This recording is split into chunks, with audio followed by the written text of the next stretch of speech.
USC's offense, I like the way this looks. I love the way this looks about USC's defense, but there's still a work in progress. They're 3-0. They're ranked in the top 25, barely. We're going to ask Kendell Hollowell his opinion on what he likes and what he doesn't like about this USC football team.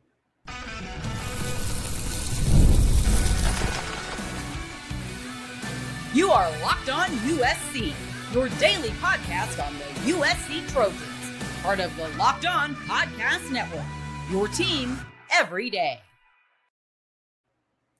Fight on, everyone. I'm your host, Mark Culkin, and thank you for making Locked On USC, part of the Locked On Network, your first listen every day. Whether you are watching the show on YouTube, wherever you want to download this podcast, pick your platform. This show is free. This show always appreciates your support.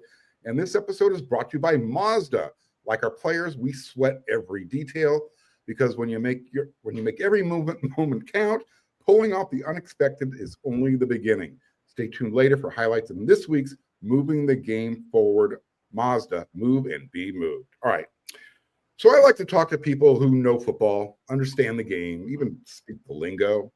That's why I invited Kendell Hollowell from Sports Illustrated and the NFL Network to come on, and we're going to talk about USC. He's part of the beat. As I mentioned, he covers USC for Sports Illustrated. He is also part of the NFL Network. Dude's got his hat everywhere. He played his high school football. He's a local young man from Orange Lutheran High School. From there, he went on to Wyoming University and Adams State. Kendell, welcome. Thanks for doing this. Appreciate it. Appreciate it. Yeah. Yeah, of course. I'm glad to finally do this. We've been talking about it for a few weeks. Actually a month since the scrimmage back in August, and we're always talking ball after practice, before practice. So it's nice to finally do this. Thank you. No, my pleasure. Absolutely. Thank you. Like you said, we met at practice.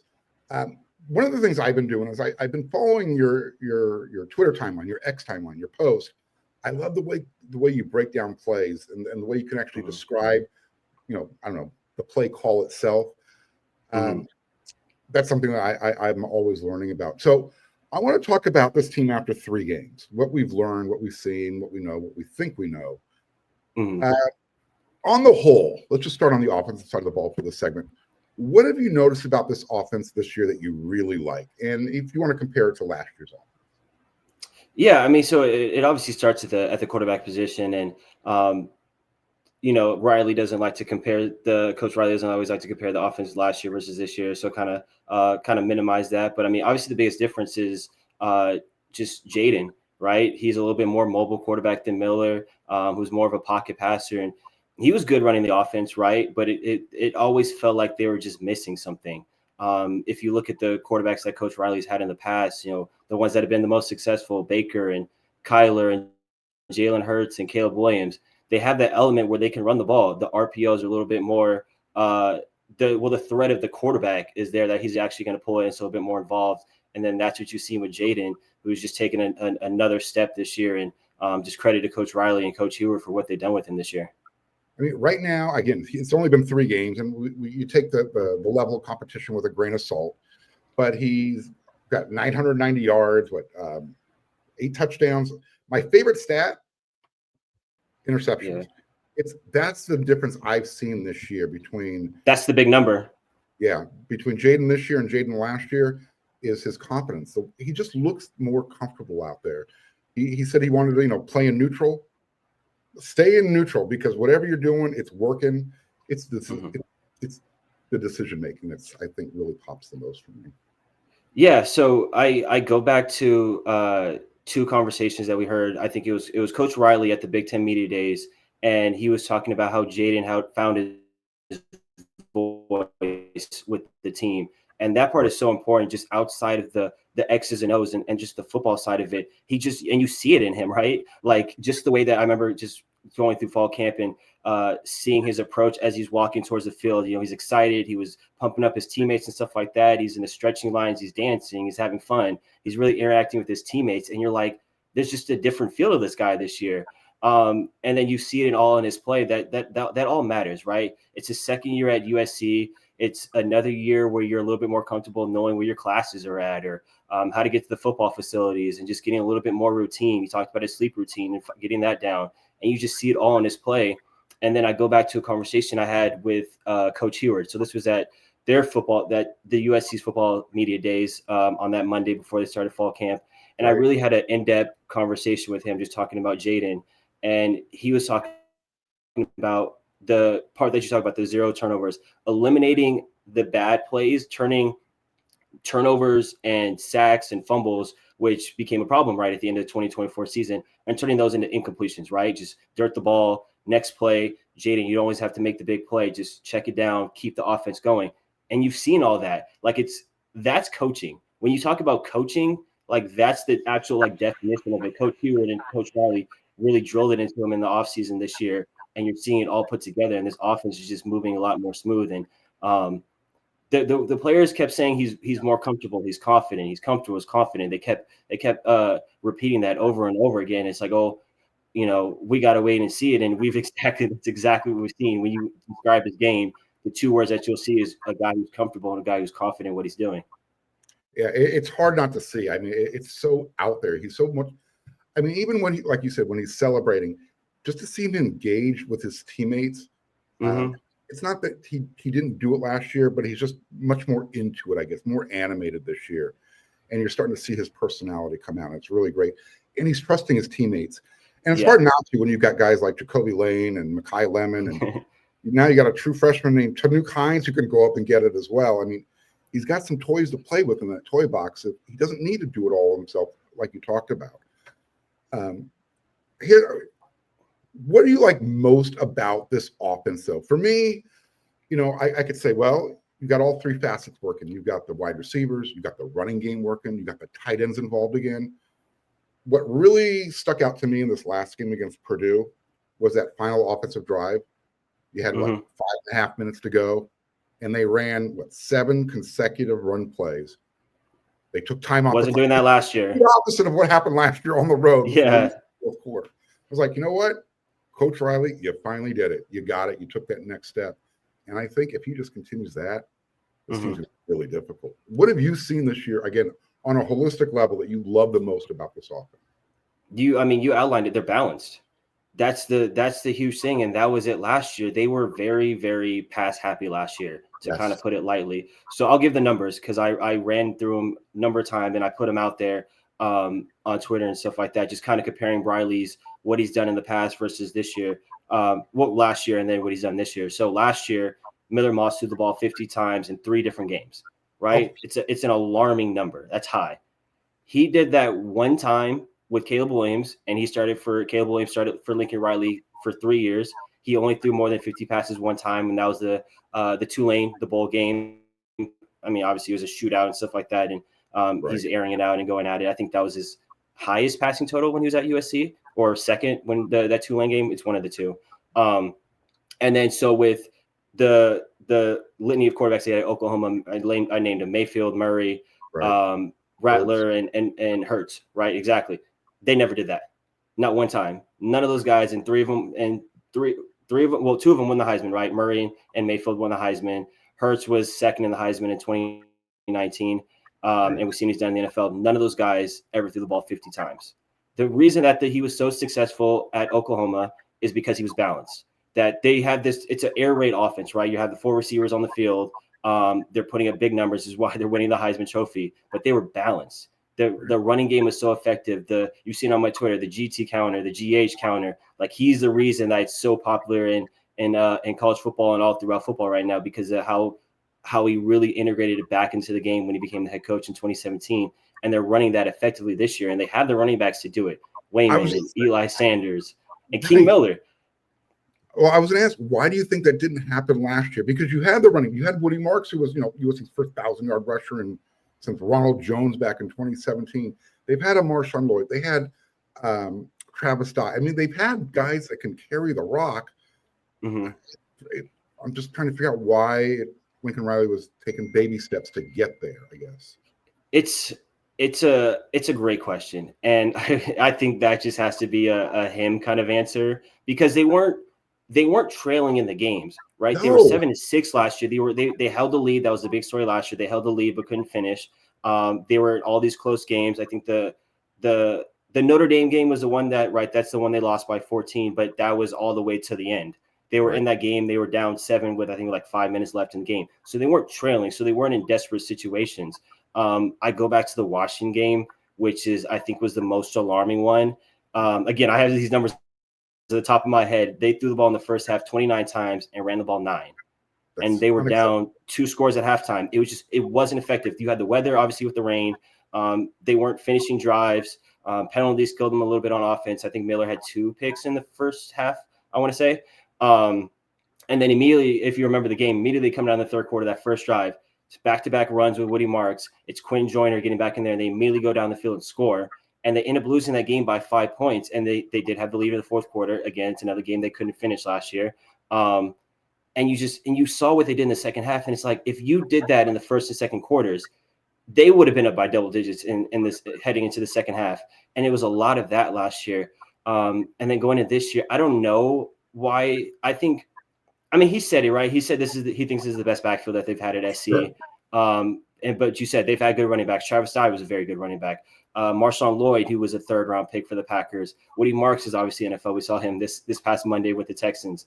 Right. So they've had good running backs, pro running backs. Maybe he feels a little bit comfortable with the running backs this year. Wayman is incredible, right? People are starting to learn about Wayman Jordan. He is absolutely incredible. And USC, nowadays, they don't take a lot of JUCO guys. No. And it was a big deal when he came, and he raved about him all throughout spring and fall camp. He's like, we found a gem in JUCO ranks, and we really did our research on him. We talked to their coaches, and we really got to know him in the process, and they felt that this is the guy they have to have in their backfield. And you're seeing it, right? They're feeding him. He's really, really good. And Eli Sanders is explosive. That kid is fast. He hits the hole, and he's right up the field. We saw it on the screen in that first game when he took it 73 yards. But I noticed it really this last game, the Purdue game. Like when he takes the ball, like he really bursts through the hole. Like it's a quick thing, and that's all set up by the offensive line. Give credit to Zach Hanson. He's done an incredible job. Give credits to the tight ends, Lake McCree and Walker Lyons. They're blocking exceptionally, and it's just all coming together. And you just feel, again, I think it goes back to helping Jaden out. That's a big thing. Don't have him throwing the ball 50 times a game. Take the ball a little bit out of his hands. Let him make good decisions and use these running backs. They are so, so good. And then King Miller. That's the story. That's the big one. He is Coach Right. Like, so obviously we all talked about Wayman Jordan, Eli Sanders. Those were the big acquisitions in the offseason. Then we knew about Brian Jackson coming back from last year. And then Harry Dalton, here comes his 4-star decorated player from Virginia.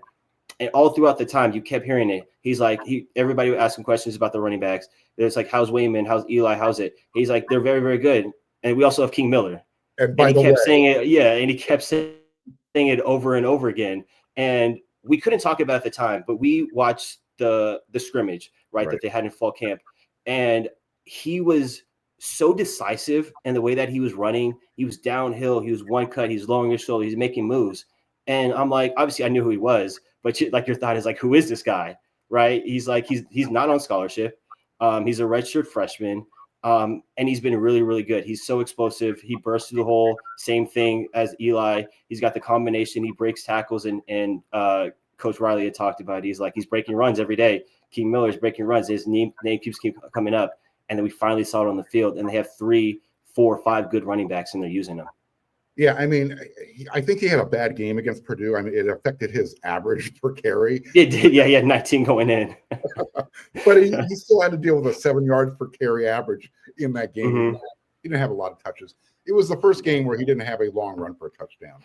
Yeah, which is expected. It's not going to happen every week. Like, it's going to happen a lot, but it's not going to happen every week. I'll tell you what, give him more touches. It might. Mm-hmm. I think the best part before, as we wrap up the segment, is on, at least on the first one, I remember his brother was also out there helping open up the hole. So, that's his twin brother, Kalen, who plays right guard. What an incredible story, right? That's two sets of brothers. It's right. You said Kalen and King on the offensive side, and Kalen spring up for both of those long runs. He's right in the middle of it. Right. And then you got Hassan, who did very good in his relief duty in those 2 games. And Kevin Longstreet made some big plays. And I think that's so big, and it's a credible story just to begin with, because they're both obviously Southern California guys. And I think that does big for recruiting, just putting that together. And I think that's so huge for their families, be able to see that.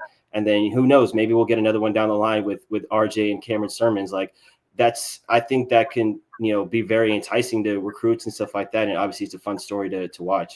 Oh, it's a great story to watch. And the best part is, eventually he's going to end up a scholarship, and he's probably looking at some NIL deals coming down the line too. Yes. So we'll see. All right, we got 2 more segments to go. We've got to take care of a little business first.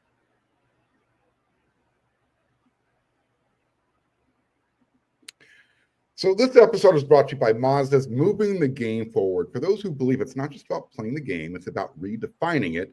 There are moments that do more than put points on the board. They move crowds, they move the culture, and they keep moving the game forward. USC's defense and defensive line, it's moving forward right now. In this past game against Purdue, USC safety Kamari Ramsey, he went high. Defensive lineman Devin Tompkins, he went low. All of a sudden, you've got 6'5", 360 pounds of Jamal Jarrett taking the ball, moving forward, 19 miles per hour for a 70-yard touchdown interception. He was moving, Kendall. I've never seen that before, and it was pretty impressive. Not gonna lie. Yeah. No, that was the play of the weekend. College, NFL, just seeing that was, I don't know how many times. I know he talked about it yesterday.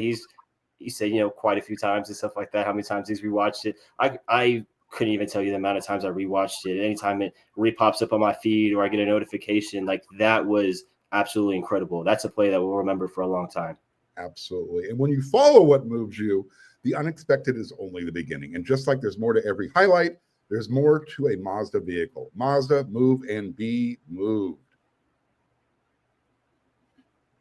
Okay, so the weather's cooling down, the days are getting shorter, and that's what has me wanting to make my home feel even cozier.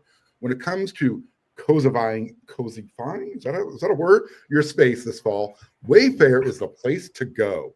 Wayfair has everything you need to set the mood for the season, whether it's comfy recliners, warm bedding, autumn decor, or even an espresso machine so you can make your favorite latte. What I love most is the variety of Wayfair. It's got options for every style and every budget, so you don't have to compromise. And the delivery, fast, free, and hassle-free is even better, which makes a huge difference when you're refreshing your home. Cosify your space with Wayfair's curated collection of easy, affordable fall updates from comfy recliners. As I mentioned, they got beddings, autumn decor. You'll find it for way less at wayfair.com. That's WAYFAIR.com. Wayfair, every style, every home.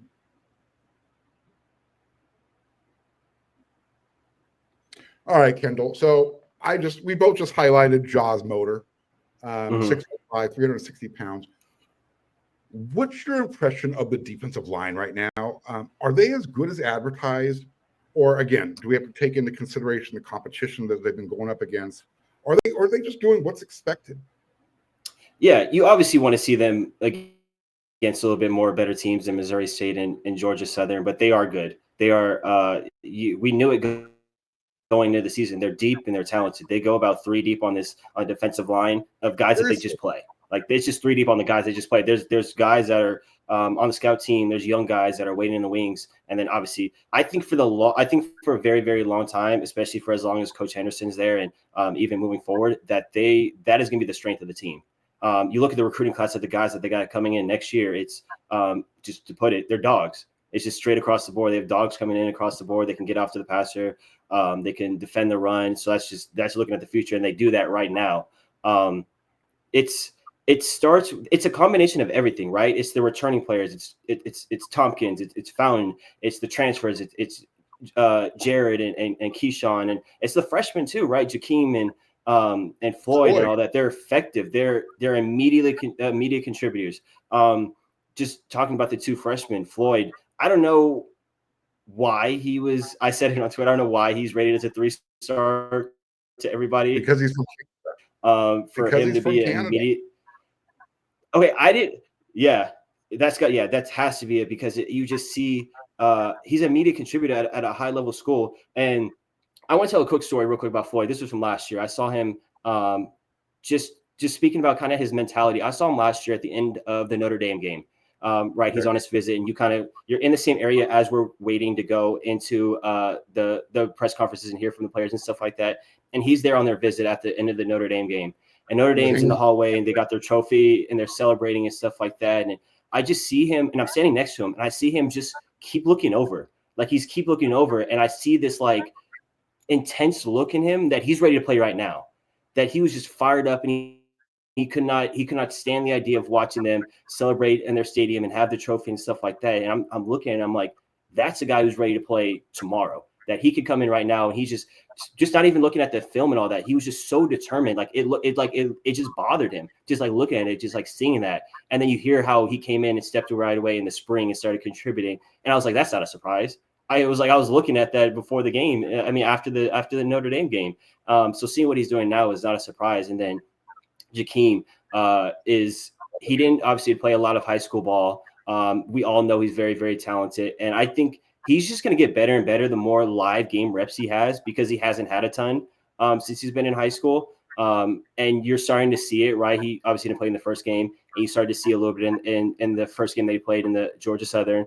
And you start to see it a little bit more in the Purdue game. And I think by the time we get to October and November, that he's really going to be that kind of player.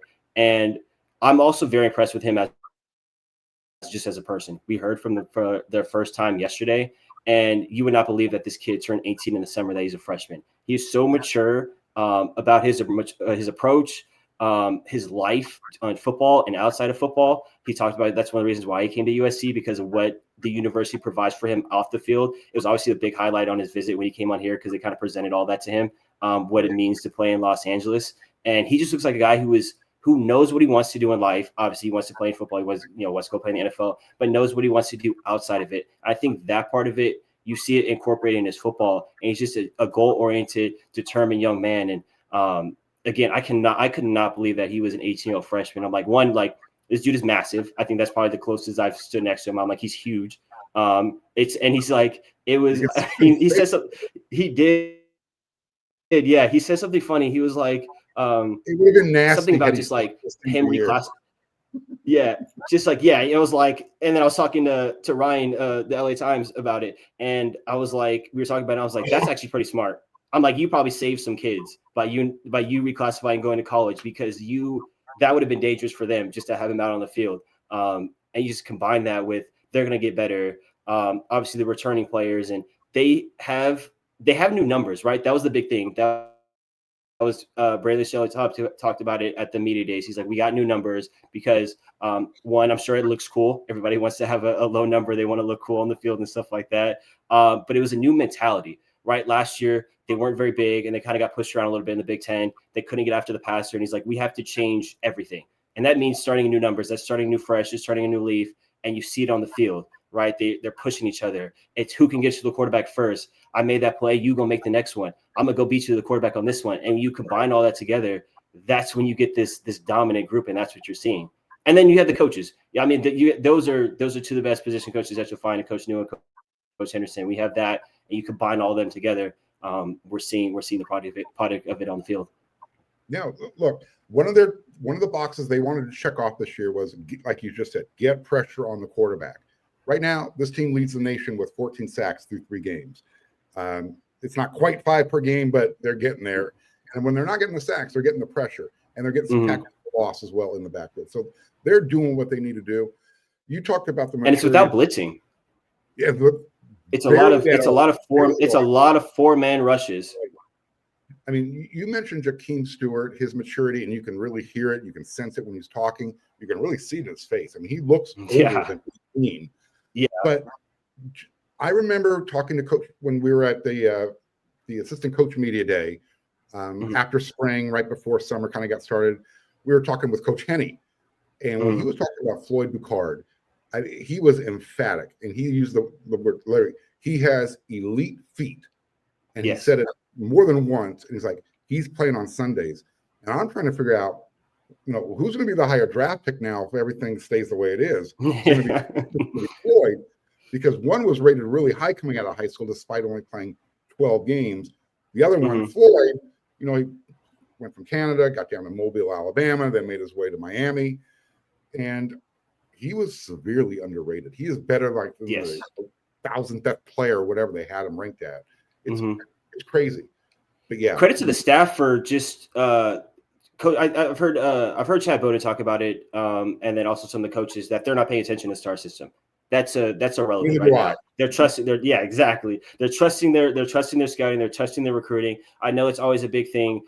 Even with this class, the 26 class coming up, it's like, oh, why are they taking so many 3-stars? Why is this and that? I'm like, don't worry about that. They have the coaches when they have the coaches when they get to SC that they're going to be developed, and they know what they're seeing. They don't care what someone is nationally rating them, what they are. If they're rising, they're going up, they're going down.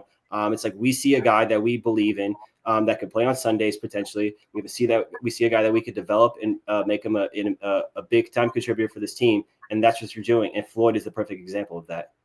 This is what I tell everybody who watches the show. All of my everydayers have heard it at least 100,000, 15 times. It's not about how many stars are hanging around your neck. Look at the programs that are recruiting you. If you got programs like Alabama, USC, Clemson, Ohio State, Oregon coming after you, you're probably a pretty good player. There's a reason. Satisfaction, period. End of story.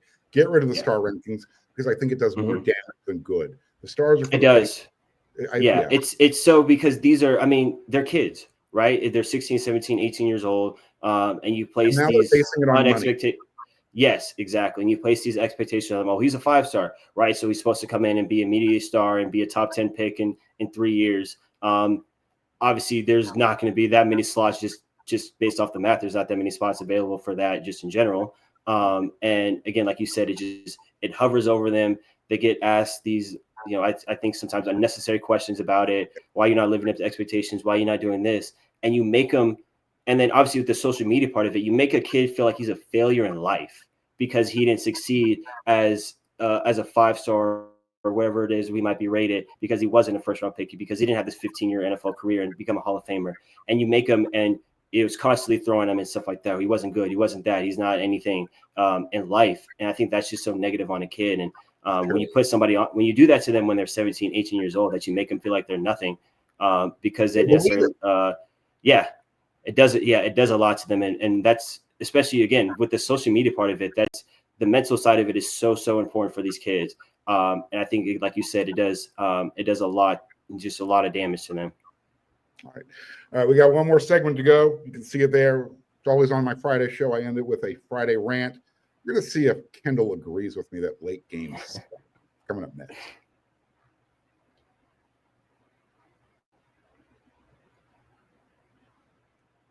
This episode is brought to you by Square, your favorite neighborhood spots run on Square.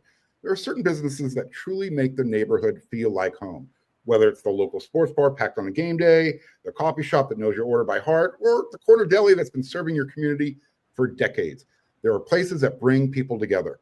When the neighborhood businesses thrive, the whole neighborhood thrives. So what does supporting a community look like? Well, spending money there doesn't just support the business, it supports the people behind it and the community around it. Here are just a few places that run on Square. If you're around USC in the Village, Dulce. You like Courage Bagels, you like Tacos LA 26, you can find them on Square as well. Square is a proud partner of more than 4 million neighborhood businesses around the world. You can go to square.com/go/LockedOnCollege to learn more. But before you do, go support your favorite neighborhood spot. You'll be happy you did. Square, see you in the neighborhood. And it's almost the weekend. It's time to look back and crown this week's MVP on Who Delivered, powered by DoorDash. Just like you can win every Saturday with DoorDash Streaks, saving more money every time you order, these players delivered when it mattered most. And let's break it down what happened last week. With a little bit over about 5.5 minutes to play in last week's game against Purdue on the road, USC held a 30-17 lead. USC needed 2 things to happen: burn the clock and score more points. Starting at their own 35-yard line, Coach Riley called 7 straight plays, Kendell. And then what happened? Ryan Sierre, he kicked his 4th field goal of the game. Purdue's down 16 points with like 1:15 to go. They said, see what you can do. And just like USC's run game delivered, DoorDash delivers your Saturdays. With DoorDash Streaks, you save every Saturday you order. Stack it up all season, and you could save up to $250, including $100 in DoorDash credits. Order this Saturday. Keep the streak alive. Fuel your game day only with DoorDash. Terms apply. Promo period runs through November 18th. All right, Kendell, I have made my feelings very clear on this. All right. I'm a little bit older than you. I used to be able to stay up all night, look forward to pulling an all-nighter. I don't like doing that anymore. These PM kickoffs, first of all, they suck. And I can only imagine what Michigan State fans think. I'm like, it's 11 p.m., let's watch some football. Yeah, right. It's so bad. It's like, I mean, again, I'll start with the Michigan State part of it. That's such a disservice to them. An 11 p.m. kickoff. Like, what are you gonna do all day? You're like, oh, we play. It's 9 p.m. We're still not playing for another 2 hours. We gotta wait to watch my team play. And, it might be perfect for the college kids, right? You'll be out at a bar and stuff like that. The game will be on, like, oh, this is perfect, right? Like, but if you're just a normal fan and stuff like that, it's bad, and it's not that good for LA fans in general too. I know for us, it's probably going to mean like a 1 a.m., 2 a.m. kind of get out kind of day. Must be like leaving the stadium. Because 1 a.m., 2 a.m., that's when we might be leaving the Coliseum. Exactly. Yeah. And I know for me, like you already mentioned, I work for the NFL, and that's an early start time on Sundays. So I know for me, it's kind of just I know it was like the couple games last year. So I read the Utah State game. That was the big one last year. And obviously the lights went off. And it was really, really late at night when we left. And then the Rutgers game, that was on that Friday night. I might be missing one other, but we get out. It's so late. And it's just not good for everybody and stuff like that. And I hope one day, I mean, what was wrong with a 5 p.m. kick? If you want to do late, why couldn't we just do a 5 or a 6 p.m. kick? Like that would have been fine. Like I'm trying to figure out like what my day is going to look like heading into it. Like I don't know what I was like, here's all I know.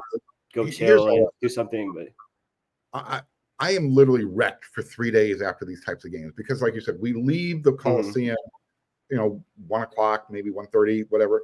Then you still got to write a story sometimes. Myself, I got a show I got to do as well on top of the writing that I do at wearesc.com.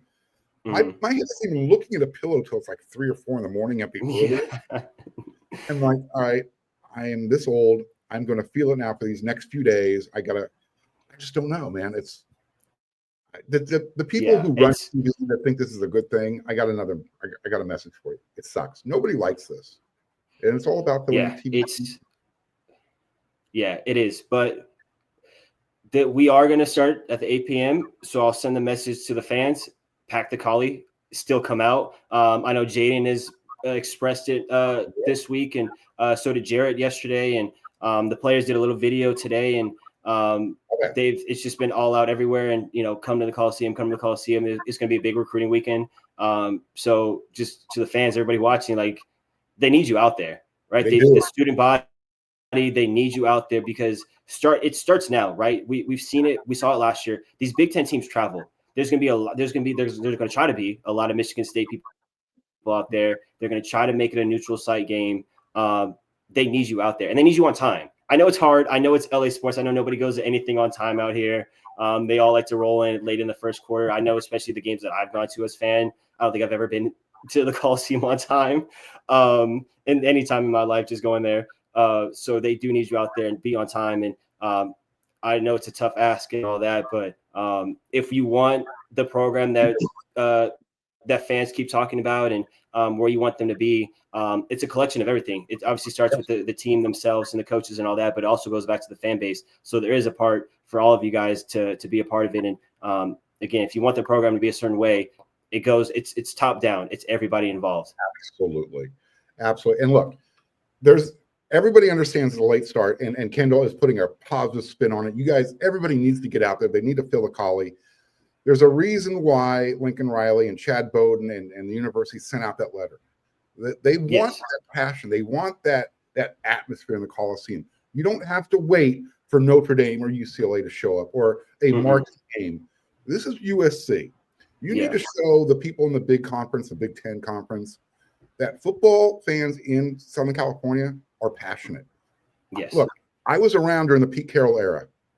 That place was filled up.